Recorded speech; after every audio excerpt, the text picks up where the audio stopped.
The promise. Memory text. Now Abraham was old, well advanced in age, and the Lord had blessed Abraham in all things.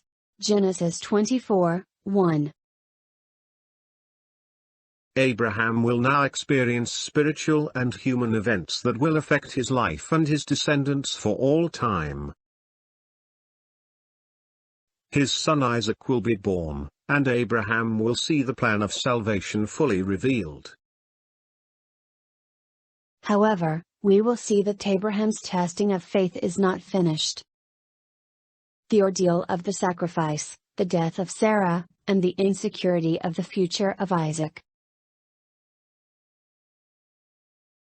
He is uplifted by not only his own new marriage, but finding Rebekah, for Isaac. As his life ends, Abraham gets a sense of peace as he sees how God's promises have been fulfilled. Mount Moriah. Genesis 22:2. Then he said, "Take now your son, your only son Isaac, whom you love, and go to the land of Moriah, and offer him there as a burnt offering on one of the mountains of which I shall tell you." God puts Abraham up to a huge and disheartening test. How can we even understand God giving such a command? Abraham must have been deeply saddened at such a request. A request that went against God's promise and character. Hebrews 11:17. By faith Abraham, when he was tested, offered up Isaac, and he who had received the promises offered up his only begotten son. This is the most powerful test that any human parent could go through. We see how Abraham must have known, however, that he was being tested in two ways. Does his heart fully trust God, even in difficulties? Does he believe he will experience God's grace and miraculously be spared this ordeal? Abraham would also have to believe that if he went through with this, that Isaac would somehow be raised to life. God promised many descendants through him. Abraham's faith was almost beyond measure. His whole future, covenant, and promises were on the verge of being destroyed. It boils down to trust. 100% trust in God. So it was not really sacrifice here, although that was a part. It was all about measuring the capacity of Abraham's faith in God. Every step of this painful journey up the mountain would have weighed on Abraham. Each step, though mournful, was taken boldly. Abraham had to maintain a solid demeanor, as he knew Isaac was watching and listening. We can also think of the faith of Isaac in his earthly father, even as he was willingly tied up. What a powerful testimony for both of them. Before we get too involved with the actions of Abraham, we must remember one thing. That Abraham did not save himself or his son. God, and God alone provided the sacrifice. Abraham knew this amazing truth. God asks for obedience and faith. Abraham passed these tests perhaps better than any human before or after. Is it any wonder that Abraham was chosen by God to be the father of blessings to the whole earth? How do we fit in now? By remembering God has grace and mercy on us if we too are obedient and faithful. God will provide. Genesis 22:7-8, 12-14. Then he said, "Look, the fire and the wood, but where's the lamb for a burnt offering?" And Abraham said, "My son, God will provide for himself the lamb for a burnt offering." So the two of them went together. But the angel of the Lord called to him from heaven and said, "Abraham, Abraham." So he said, "Here I am." And he said, "Do not lay your hand on the lad, or do anything to him, for now I know that you fear God, since you have not withheld your son, your only son, from me."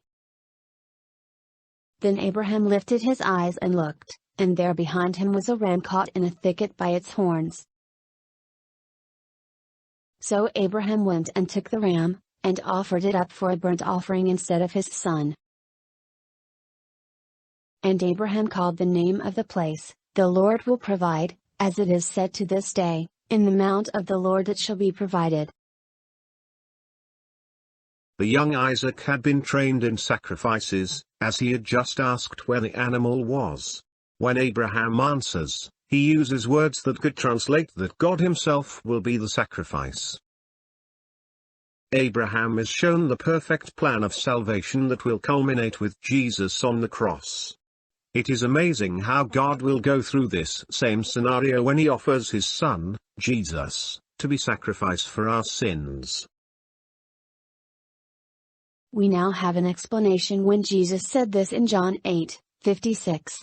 "Your father Abraham rejoiced to see my day, and he saw it and was glad."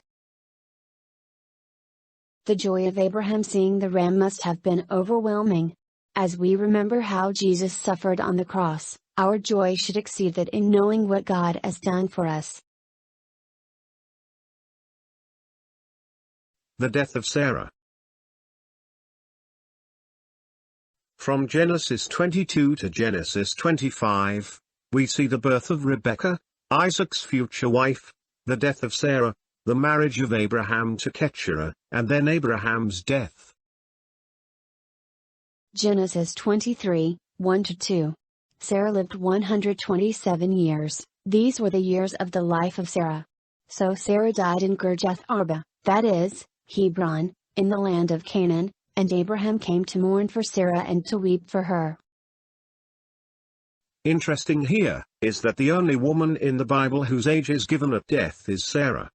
Her death and being buried in Canaan is a way for Abraham to have a foothold here. He buys the burial plot in a way that signifies he is ready to claim the land. Abraham is now preparing to accept God's gift of the promised land. The inhabitants of Canaan know that Abraham is a mighty man. Genesis 23, 6. Hear us, my Lord, you are mighty prince among us, bury your dead in the choicest of our burial places. None of us will withhold from you his burial place, that you may bury your dead. Abraham has acted in ways that show God made the right choice in Abraham. He had faith, did everything God asked, and now commands capitulation. We do not know much about the rest of the life of Sarah after Abraham's sacrificial journey with Isaac. She was advanced in years and it might have been impractical to have her deal with more children. God could have done more miracles, but her prophetic job was over. She was chosen to bear the one who would continue the promise. We saw how the incident with Hagar went, and her having more children might have complicated things once again. Sarah was not a woman to keep silent on family matters. Abraham, and Abraham alone, was the parent to secure a suitable wife for Isaac. A wife for Isaac. In Genesis 24, we get the story of the marriage of Isaac. Abraham desires to have Isaac find a wife from his homeland, not from the Canaanites. The Canaanites had proven themselves of evil. Much later in Exodus, God forbids marriage among the Canaanites. God must have warned Abraham of the same thing. Many of these future instructions from God can be traced back to the time of Abraham. Abraham wants Isaac's future bride to come from his homeland, but does not want Isaac to be the one to go there and find one. Abraham sends his servant instead with explicit instructions. Even though the servant is not named, we can assume this is Eliezer, the servant mentioned as Abraham's heir, if he has no son. The servant is given an oath and to swear, by the Lord, the God of heaven and the God of the earth, that he will do as Abraham told him. Abraham now believes God is the Creator. If Isaac had gone himself, Abraham knows that his son might be content to stay there with his wife. Her family would probably advise him to do so. it would have been easy for Isaac to decide to settle there. An angel is sent ahead of the servant to facilitate the task, but not by force. Rebekah has a choice. There must have been many prayers by not only Abraham, but Isaac as well. Isaac was still mourning the loss of his mother. God sent his son Jesus to the earth to die for our sins. But we have free will in accepting that. No matter what choices we make, we can be sure that God is still in control and can make good come from any circumstance. A wife for Abraham. Genesis 24:67 through Genesis 25:2 and 5-8. Then Isaac brought her into his mother Sarah's tent, and he took Rebekah and she became his wife, and he loved her. So Isaac was comforted after his mother's death. Abraham again took a wife, and her name was Keturah. And she bore him Zimran, Jokshan, Madon, Midian, Ishbak, and Shua. And Abraham gave all that he had to Isaac. But Abraham gave gifts to the sons of the concubines which Abraham had, and while he was still living he sent them eastward, away from Isaac his son, to the country of the east. This is the sum of the years of Abraham's life which he lived, 175 years. Then Abraham breathed his last and died in a good old age, an old man and full of years, and was gathered to his people. Both Abraham and Isaac were both still grieving by the loss of Sarah. Isaac moves his bride into his mother's tent, and Abraham finds comfort marrying again. Abraham's new wife is named Keturah. We must present thoughts on this woman that are considered by many biblical scholars. Keturah might not have been an official wife, but perhaps a concubine. Could she actually have been Hagar? It is interesting that the children listed in the Bible from her seem also to be associated with Ishmael. As stated before, these are conjectures from biblical scholars and we are not told for certain. However, mentioning them can bring us more insight. The same way Hagar is sent away, Keturah is also sent away. There must be clear separation between the son of Sarah and Abraham's other sons. Isaac is not to be influenced by their ungodly practices. Abraham's covenant with God is through Isaac and Isaac alone. But, in keeping the promise, God has blessed Abraham with more sons that will become many nations.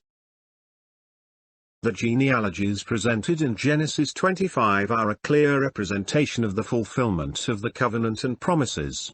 Abraham's descendants have influenced and blessed the world throughout the ages, even the present time.